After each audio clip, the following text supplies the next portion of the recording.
Hi everyone, I'm Vanessa Musi from vanessamusi.com, and today we're making my favorite matcha cake. It's a paleo recipe.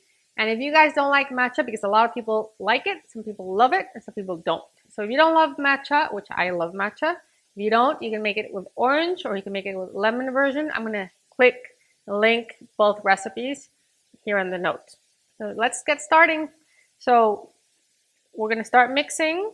Here's our mise en place. And you need to scale out the recipe. I get a lot of questions about measuring ingredients, and you need to scale your recipe right so you have the best results. So all the recipe is going to be in grams, and like I said, it's a paleo recipe. So you can make small cakes, individual cakes, wedding cakes. We're going to make these over here.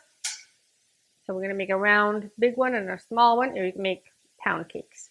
So let's move this to the side. So I love this recipe because it's super simple to make. A few ingredients. We're going to start by sifting all the dry ingredients. Over here, almond flour.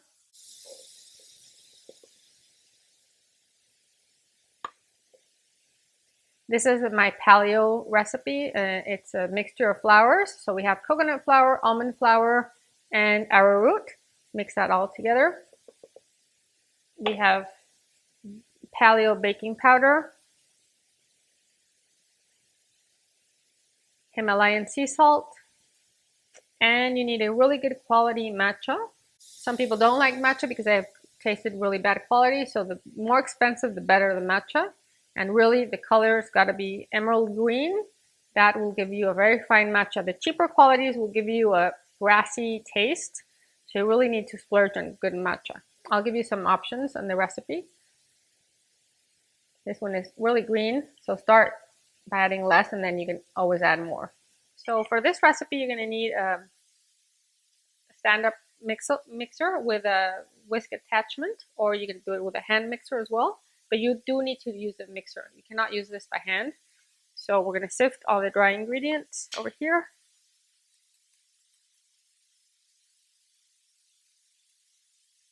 This is important because almond flour can get a little clumpy when it's stored. So you really want to mix all, even the baking soda, powder, and salt.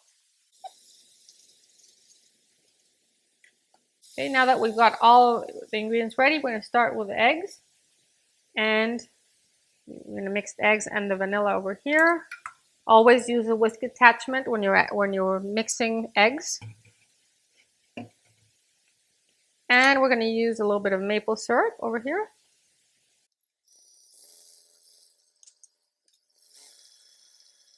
Now that our mixture is light and fluffy, I mean, it's not going to rise a lot, but it's just enough air. And we're going to add avocado oil. You can also add coconut oil, but I like avocado oil because there's no taste and it just bakes really nicely and it's super healthy. Mix just until combined. Now we're going to add our coconut milk, or you can add orange juice if you're making an orange version. If you're making a lemon version, just stick to the coconut cream. Now that it's all combined, you just lift it up and we're going to add the dry ingredients over here. So really it's a super simple recipe, and you can also make cupcakes. And adding that over here.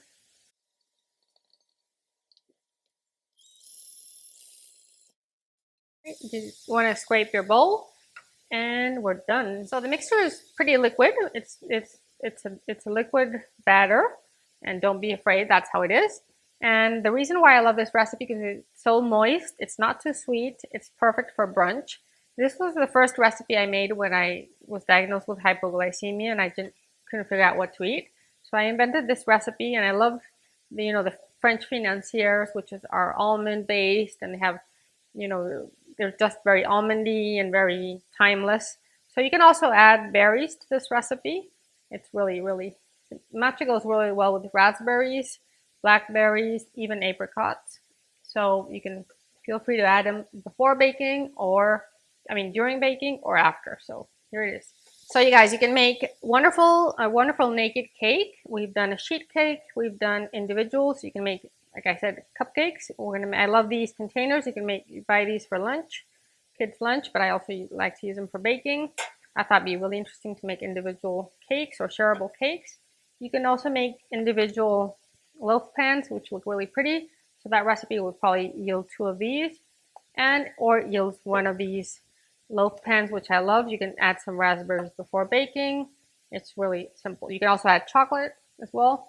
So make sure your cake pans are greased with coconut spray. You can line the bottoms with parchment paper.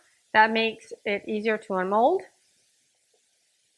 So make sure you give one last scrape to your batter because of course it's going to settle down. Make sure you mix it up a little bit. Pretty green, and that depends on the quality of your matcha. If you like it less green, you can add less. So I like to fill up my cake pans 2/3 of the way. They do rise. And we're ready to bake. So it's easier to transport these individual ones on a baking sheet. And we're going to bake in a preheated oven, 350 in a convection oven. And it's going to take around 20 minutes. It really depends on your oven, the type, size, and shape of your pan. So make sure you put a toothpick inside and make sure it's ready. So let's get them in the oven.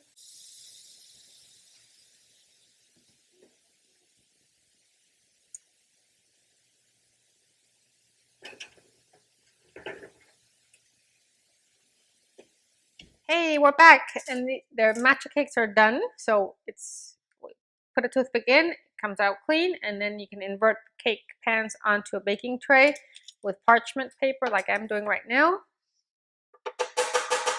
They might be a little bit stuck here. Take them out, and you can take the paper.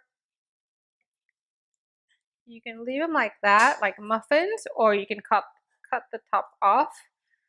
You want to level this off. Use a serrated knife here, so you can see the texture right there. It's really nice and spongy, and you can put it upside down and serve it like that. You can add coconut milk powder on top and sprinkle it on top. I'll do that in a second. And then you can sprinkle more matcha on top. You can add some berries. This one's a little hotter. You could serve it with coconut whipped cream and berries on the side. So there you go, and it makes it wonderful cake for weddings, for birthdays. You can make a naked cake. There are so many options. So we can put some coconut powder coconut milk on top. Slightly sweet. It's not sweetened, but it's slightly sweet. And you can add some berries, and I'll show you the photo in a little bit.